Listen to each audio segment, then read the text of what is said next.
ụmụnne m ndị Igbo, ana m ekene onye ọbụla ị na-eme anya n'iru ịfụ na obi adọrọ m mma maka ọ na-abụ onye gafee ogwe ọsi ogwe gbajie. E nwere ụfọdụ ife ndị ọchịchị ya abụọ na-eme ha na-eme ya onye oweri wee dị ekụwa isi n'aja, mana nsogbu adọrọ ife mmanụ ọ na-abụ oke agụ na-awa ọhịa chi ya na-agụrụ ya ụbọchị ọnụ.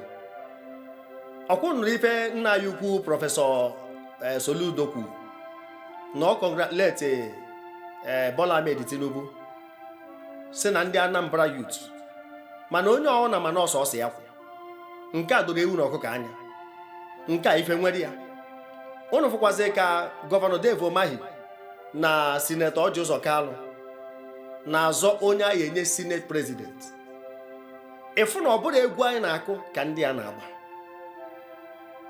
Ha nwekwara ụfọdụ ndị ntorobịa gba ha okirikiri, mana achọpụtara na ọ na-abụ onye gafee ogwe ọsi ogwe gbajie, onye nnafere ọchịwarị ụmụnne ya waka.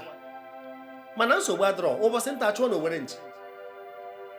Eji m obi mwute na-eme ihe onyonyo a ka m wee na-enye ndị be anyị ndụmọdụ, maka enwe na ndị na-asị ọ bụrụ na nwanne anyị nwoke Peter Obi ya arapụzi ife a ka ọ rapụ ya nataba ife mere abịola. Gekwanụ ntị o, achọrọ m ka ozi a gaa arụ ndị bi ma na Lagos, ndị bi ma na ugwu Hausa, ebe ọ bụla ị nọbụrụ onye Igbo ka e nkwụcha. Ọsọ abịola cut us unaware, mana ọsọ Tinubu ama cut onye ọ na-aware. Gee ntị ọfụma, ọsọ abịola bịara na mberede, o nwere onye tụwara anya, maka o nwere ife mfụrụ ndị Igbo mee anyị eji welu gbuo ụfọdụ ụmụnne anyị mụọ shops ọkụ. Anyị nwa bụ ndị nọrị faịlụ elekshọn, anyị abụ ndị ugwu, anyị abụ ụmụnne Babangida. Nọọ maka na anyị nwere ife akụ ife enwe ebe o si na-ewute m maka ụmụnne anyị na-aza akụrụ ụlọ mana akụ ha dị n'ụzọ. Maka emere a na-ejebe na akụrụba ndị Igbo, ndị ala ya area boys niile, maka ife nso wee fụ area boys niile mebiri ife in those days. Kedu ife ndị Igbo mee? Ife aka ya ada akwagharịa ya ebe ọ na nekwa na Rivers ebe a ka e kwutere okwu abandon property ndị nna nna ya ama eji welite ya yeso nwe ike meghe ọnụ ya na ndị otu wee sị na nke ha abụrụgo close case na si ekwutezi n'okwu ya ọzọ.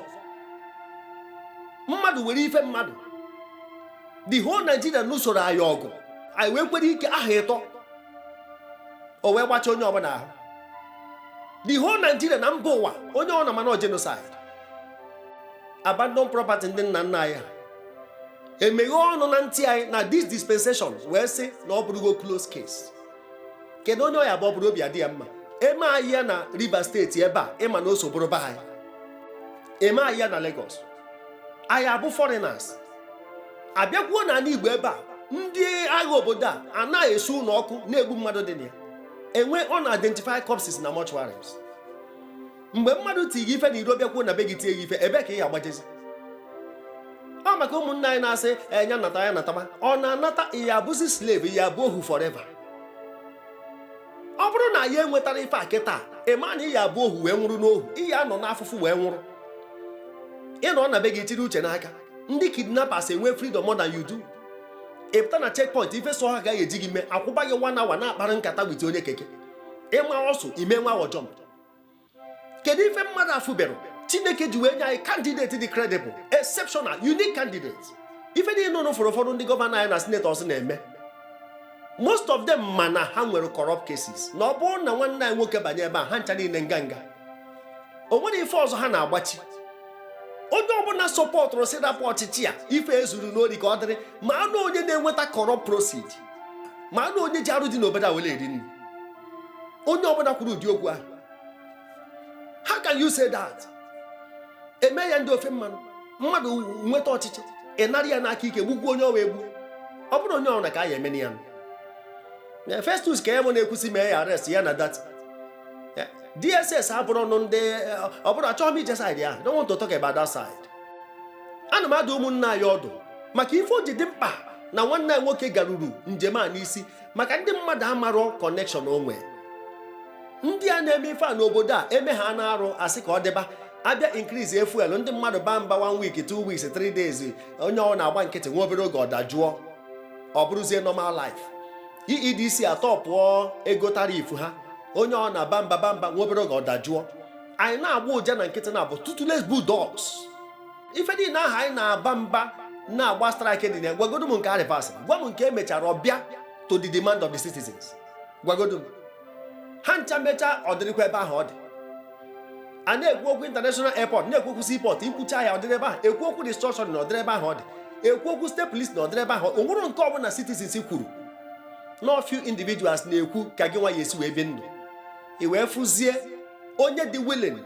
Ebe akwụkwọ nsọ si na when a righteous man ascends the throne, people of God will rejoice. Ọsọ ndị ajọ mmadụ ya enwe aṅụrị ma ọ na Peter Obi abara. Mana ị bụrụ ha n'ezigbo mmadụ, ịfụ na enwe light at the end of the tunnel. Akwụgbọ ụgwọ n'ụbọchị n'ụbọchị. Ọ ka esi eme ya n'obodo oyibo. A na-akwụ ụgwọ per hour. Any man of God ọ na-sọpọtụrụ si rapụzie ife anọ the will of God, mana onye ahụ bụ onye ori. What me? Maka otu obodo a dị na-benefit so many men of God, so many of them, ha na-emeke profit out of people's misfortune. Onye ka ha ji wee na-asị ọ bụrụ will of God. Ka efe bụ will of God? How can evil be good? Akwụkwọ nsọ wee sị na God hate the illicit profit. Illicit. Ọ ka onye ọchịchị dị ka ndị ọ na-achị na-adị. Negodo onye wepụta ka ọ chịa gị. Ọ na moral rectitude, gwagodo m ebe o nwere credibility. Ị nezie ndị gbara ya okirikiri. Ọ na-abụ onye na-echezọ ọfụ ya. Ife niile egbu na Benue anyị echezọ na ebe ebu akpati ozu onye na trailer. How many farmers have wasted their lives? Ofu ndị ahụ ka nọrọkwa esi ka echezọ. Otu aka ọ dị mana gubernatorial. Onye ọbụla nwere connection na ndị a na-achịbudebere anyị n'ọnọdụ a, ndị a tiri anyị na mess. Ịma na onye ahụ bụ a corporate, ịma na o so na ndị a na-achọ, ịma na o so na ndị a na-arịa. Ofu ife mma court case ya ewetara anyị, ọ dị ụzọ ife na-abụ, ofu ya emerịrị. Either we are in or out. Ọ bụrụ na ọ banye ebe a, eme restructuring. Emere anya ya enwere ife onye amị onye ugwu nọ na 82 division, nọ na zone 9 Ụmụahịa. Enwere ife commission onye ugwu nọ na police station dị n'ala Igbo. Ha ma ife ha na-enweta n'ala Igbo, ha na-eri aka azụ ka ha wee gbadata n'ala Igbo. Ebe ha na-abịa akwụnye pipe na-amị iche n'ọsọ crude oil ka a na-amị. Akwụnye pipe a na-amịrị ego, ime ego one ndị a na-emeki. Enwe ụbọchị nna ebe a na-arụ iro, m wee fụ ndị na-arụ iro. Ha wee na-agwa m chọrọ ha ego nni, m wee chọrọ ha ego nni. Wee sị ha na-ekwesị ka ndị keke na ndị moto na-agafe ebe a na-achọrọ ha ego. Asị m na-ekwere mụ nwa kwụsị. Ọtụtụ ndị mmadụ ma ebe ahụ anyị na-ekenezi. Ngwa ha biko ha na-achọrọ ndị ego, njiri aka nnakọba ego. Anọ m ebe ahụ, mụ mma nnọzụ 1 hour, wee na-anata 30-something thousand naira. Oh my God. Unu amara ego one ndị a na-eme gị. 30-something thousand ejiro m egbe yiro uniform. Na biko chọrọ anyị ego mmiri oyi, ndị 50, ndị 100, ndị 50, ndị 100. Oru ha otu awa. Almost 40,000 naira. Nwere ya kee ndị ugwu, kee ndị gbosara okwute, kee ndị na-arị iru. Ife ndị akọrọ na ife anọ ife niile abụ ife a na-agba mgba, ọnụ ka a na-esepụ ha ọnụ n'ala. Ọ bara anyị ka a na-aṅụ. Ụfọdụ ụmụnne anyị dị involve. Imeghe ọnụ na-asị slavery na-atọ gị ụtọ. A day of freedom karịrị 100 years of slavery. Kedu ife ị na-enweta? Kedu uru ị rigoro? Ụfọdụ nọgide n'afụfụ n'obodo a nwụrụ n'afụfụ. Ha enwekwa uru ha riri, ha ebiro ndụ ka mmadụ wee nwụọ n'obodo a. Ife iwe ji enwere ụmụnne anyị ndị na-abụrụ ọdụ na ha apụgofu ka esi ebi ndụ. Mana gị nwa nọ ebe a na-asọ isi, na-asị serapịa. Ife a na-emere ife niile na-eme gara niile a wee mere anya ka onye ọ na-anakpukwa. Ka a na-akọntrolu ya spiritual life, ndị pastọ na-eme nke ha, ndị men of God na-eme nke ha, ndị ọchịchị a na-eme nke ha. Ewere ụmụ mmadụ na-agwọ ji. Ọ bụrụ few people na-ebi ndụ na high standard of living. Jee obodo oyibo ka ife afọ ụmụnne anyị na-ata. Go there. Efu graduate na-eficha toilet, na-awanye ndị okenye pampers, caregivers. Fụ ndị na-arụ na home of the imbecile. Ụmụazị na-agụsị ọnụ mmiri, na-agụsị ma imi, ọ na-ete ha n'ahụ. Maka ndị ọ na-enwe nke ha na-arịa be ha. Afụfụ a ka ụfọdụ ụmụnne anyị jere ebe ha na-ata. Ụfọdụ na-asụ ahịfịa ha ka acres of land. Afọ a ka ọ ya gbatawa tacha. A na-ezinata ndị na-ebe ego. Ịfụ na gị nwa nọ n'ụlọ, a sị no place like home, mana obodo oyibo ka ebe a mma. Otu o kwesịrị ịdị. No place like home.